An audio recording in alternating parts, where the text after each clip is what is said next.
سارے لوگ اتنا زیادہ تعداد میں اور سب کے ہاتھوں میں ہتھیار ہیں، کیا کوئی لڑائی ہو گئی، کوئی جنگ ہو گئی؟ کیا بات ہے، آخر یہ لوگ جمع کیوں ہیں؟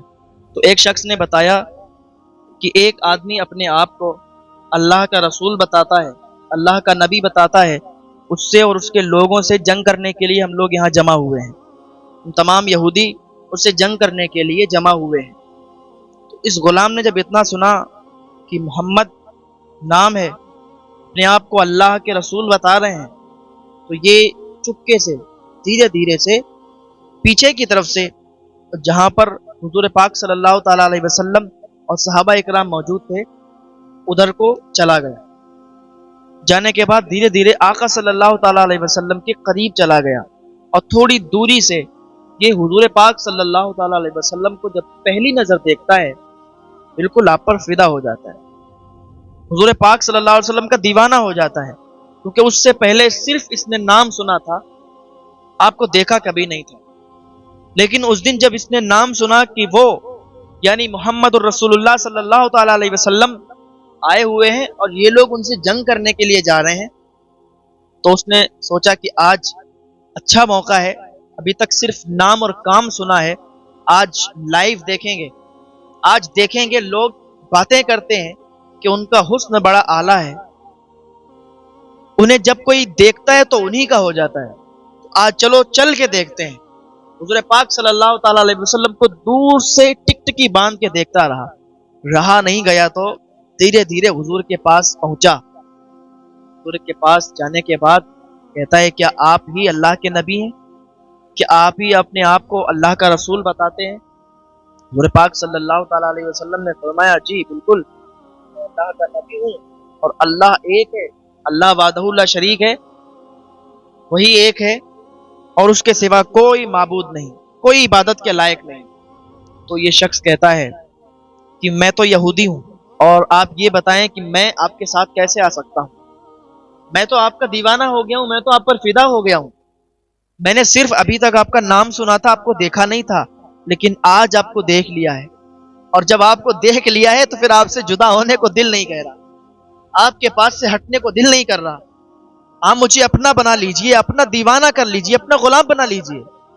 یہ شخص بڑا کالا تھا، ہونٹ بڑے موٹے موٹے تھے، پہلے تو بڑا بدصورت تھا، لیکن جب حضور کے دامن کرم میں پہنچا، جب حضور کے پاس پہنچا تو حضور نے فرمایا، اگر تم یہ چاہتے ہو کہ میں تمہیں اپنا بنا لوں تو تمہیں کلمہ پڑھنا ہوگا، جب کلمہ پڑھ لو گے تو ہم لوگوں کے ساتھ ہو جاؤ گے، اور پھر تمہیں ہم کبھی بھی اپنے سے جدا نہیں کریں گے۔ اس نے کلمہ پڑھا اور اسلام میں داخل ہو گیا، اسلام میں داخل ہوا۔ ادھر حضور کا عاشق تو تھا، حضور کو دیکھا تو حضور کا اور حضور کا چہرہ بھی ایسا تھا، سبحان اللہ، کہ جو بھی آپ کو دیکھتا تھا آپ کا دیوانہ ہو جاتا تھا، جو بھی آپ کو دیکھتا تھا آپ پر جان نچھاور کرنے کو دل کرتا تھا۔ حسن یوسف پہ کٹی مصر میں انگشتے زنا، سر کٹاتے ہیں تیرے نام پہ مردان عرب۔ ادھر حضرت یوسف کا حسن تھا، حضرت یوسف علیہ السلام کا حسن تھا، اور ان کے حسن کی یہ تاب تھی کہ مصر کی عورتیں جب آپ کو دیکھتی تھی تو اپنی انگلیوں پر چھری چلا لیتی تھی، اپنی انگلیوں کو کاٹ لیتی تھی۔ حسن یوسف پہ کٹی مصر میں انگشتے زنا، ادھر عورتیں تھیں اور ادھر مرد سر کٹاتے ہیں تیرے نام پہ۔ ادھر تو حضرت یوسف علیہ السلام کو دیکھ کر انگلیاں کٹتی تھیں، اور ادھر تو حضور کے صرف نام پر وہ بھی عرب کے مرد اپنے سروں کو کٹایا کرتے تھے، سبحان اللہ۔ یہ حضور کی ذات، حضور کی شان ہے، سب سے اعلیٰ و بالا ہمارا نبی، سب سے بالا و بالا ہمارا نبی، سارے اچھوں میں اچھا سمجھیے جسے، ہے اس اچھے سے اچھا ہمارا نبی، سب چمک والے اجلوں میں چمکا کیے، اندھے شیشوں میں چمکا ہمارا نبی۔ کیا خبر کتنے تارے کھلے چھپ گئے، پر نہ ڈوبے نہ ڈوبا ہمارا نبی۔ اور کون دیتا ہے دینے کو منہ چاہیے، کون دیتا ہے دینے کو منہ چاہیے، ہمارا دینے والا ہے سچا ہمارا نبی، دینے والا ہے سچا ہمارا نبی۔ اور اعلیٰ حضرت فرماتے ہیں، غم زدوں کو رضا مژدہ دیجئے کہ ہے بے کسوں کا سہارا ہمارا نبی۔ جو بھی آپ کے پاس جاتا تھا وہ آپ کا ہو جاتا تھا، اور حضور کبھی نہیں کہتے کہ جاؤ تم یہاں سے بھاگ جاؤ۔ جو بھی آتا تھا آپ کی بات جب سنتا تھا تو وہ آپ کا ہو کے رہ جاتا تھا، اور آپ کے پاس جو بھی آتا تھا اپنی فریاد لے کے آپ اس کی مدد کرتے تھے، اس کی بات کو سنتے تھے۔ ایسا نہیں کہ کچھ لوگ آج جب شہرت یافتہ ہو جاتے ہیں، شہرت مل جاتی ہے، لوگ انہیں چاہنے لگتے ہیں، تو پھر وہ ان لوگوں سے ملنا بھی پسند نہیں کرتے، ان لوگوں سے بات کرنا بھی پسند نہیں کرتے۔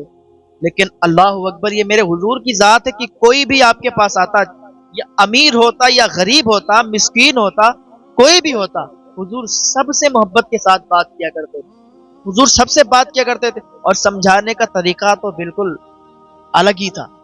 کسی کو بھی کوئی تکلیف نہیں ہوا کرتی تھی، ایسے سمجھا دیتے تھے کہ اس کو سمجھ میں ایک ایک لفظ آیا کرتا تھا۔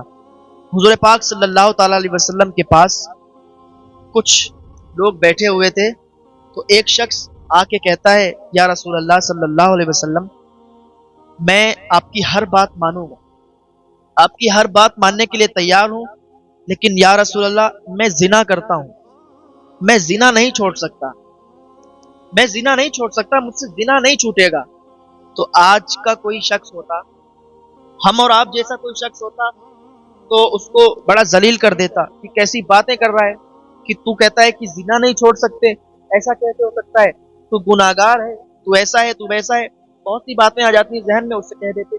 کہ پاک صلی اللہ تعالی علیہ وسلم اسے اکیلے میں لے گئے، سائیڈ میں لے گئے، اور آپ نے فرمایا کہ اے شخص، تو کہتا ہے کہ تو زنا نہیں چھوڑ سکتا، تو مجھے یہ بتا کہ اگر تیری ماں کے ساتھ کوئی ایسا فعل کرے، کوئی زنا کرے، تو کیا کرے گا؟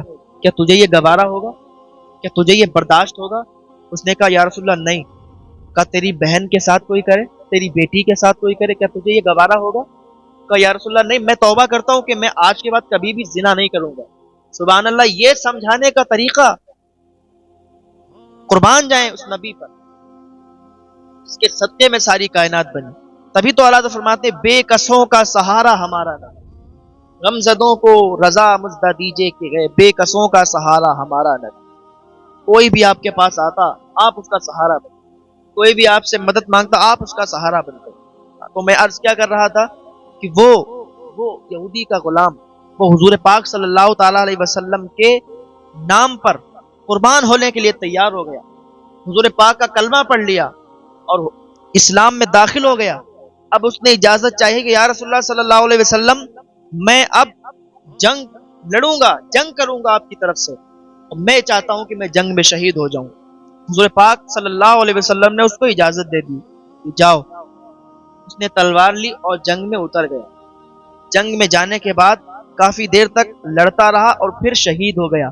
جب شہید ہوا تو حضور پاک صلی اللہ تعالی علیہ وسلم اس کو دیکھنے کے لیے آئے اور پھر واپس ہو گئے۔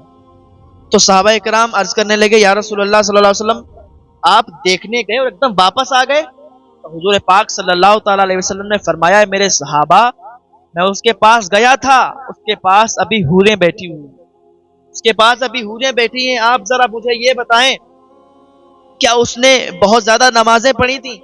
کیا اس نے بہت زیادہ نیک عمل کیے تھے؟ بس تھوڑے سے ٹائم میں بس حضور کا کلمہ پڑھا، حضور کا کلمہ پڑھا، حضور کے نام پر شہید ہو گیا۔ اس کا اتنا بڑا مرتبہ ہو گیا کہ تمام ولیوں سے اعلیٰ مرتبہ ہو گیا۔ جو صحابی ہوتا ہے اس کا مرتبہ بہت اعلیٰ ہوتا ہے، ولیوں سے بھی اعلیٰ ہوتا ہے، وہ ابدال سے بھی اعلیٰ ہوتا ہے۔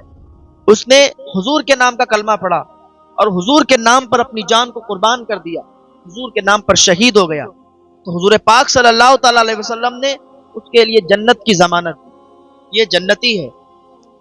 تو آقا صلی اللہ تعالی علیہ وسلم کی امت میں ہم پیدا ہوئے، آقا کی امت میں ہم ہیں، تو حضور پاک صلی اللہ تعالی علیہ وسلم ہمیں کیسے بھول سکتے ہیں؟